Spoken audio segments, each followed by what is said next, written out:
Halo teman-teman, selamat datang di channel Mood Story.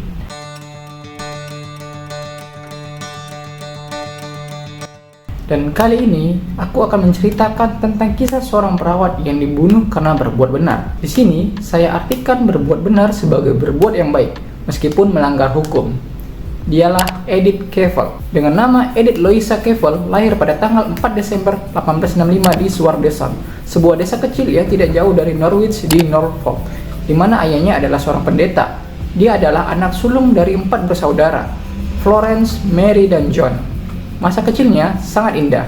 Dia suka menggambar dan melukis di bunga di musim panas dan bermain seluncur di es musim dingin. Ketika ayahnya sakit keras, Edith sangat telaten dalam merawat ayahnya dan diyakini bahwa saat itulah Edith terinspirasi untuk menjadi seorang perawat. Pada tahun 1896, Edith memulai pelatihannya di Rumah Sakit Royal London di Whitechapel di bawah asuhan Matron Eva Lucas.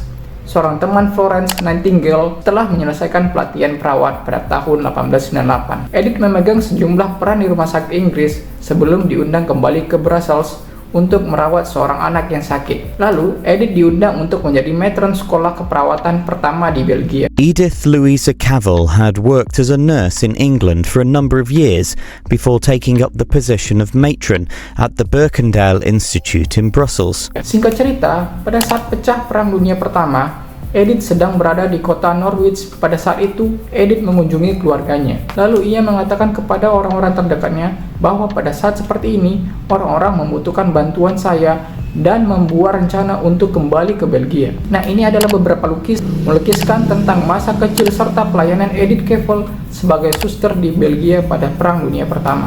Pada saat itu, Edith merawat semua orang yang terluka tanpa memandang kebangsaan. Dia sangat dikritik oleh banyak orang pada saat itu karena membantu tentara Jerman dan Austria. Ketika mereka berperang melawan Inggris, Edith segera mulai bekerja sama dengan orang lain untuk menyelundupkan tentara sekutu yang berada di bawah perawatannya. Mereka keluar dari rumah sakit dan menyeberangi perbatasan ke Belanda yang pada saat itu Belanda adalah pihak yang netral. Diyakini bahwa ia telah menyelamatkan nyawa lebih dari 200 orang berkat keberaniannya. Ia menyembunyikan sekitar 200 prajurit dan membantu mereka kabur ke Belanda yang saat itu merupakan pihak netral. Pihak Jerman mulai curiga dan akhirnya dia ketahuan. Having grown suspicious of her activities, the German authorities arrested Cavell in early August 1915.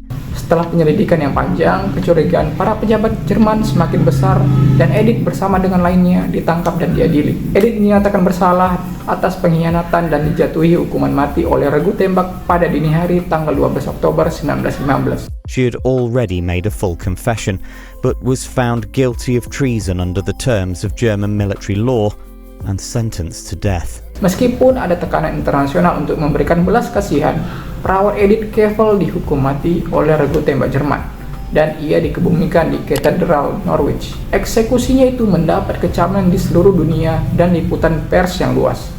Gambar dan kisahnya digunakan secara luas dalam propaganda dan poster rekrutmen yang mendorong tentara Inggris untuk mendaftar dalam upaya perang. Malam sebelum dia dieksekusi, dia melakukan perjamuan kudus. Kalimat yang paling dikenal dari Edith Cavell ialah, "Patriotism is not enough. I must have no hatred or bitterness towards anyone." Beberapa lukisan dari Sad Passion of Edith Cavell oleh Brian Whelan di Norwich Cathedral melukiskan tentang bagian terakhir dari hidup Edith Cavell, mulai dari perbuatan kriminalnya hingga kematiannya. Di dekat Trafalgar Square, London, ada patung memorial untuk Edith Cavell. Kalimat dia di malam sebelum dia meninggal diukir di bawah patungnya. Mungkin bagi kita sekarang, perbuatan yang dia lakukan adalah perbuatan benar. Tapi pada saat itu, karena dia melakukan hal tersebut di wilayah musuh, dia dianggap kriminal.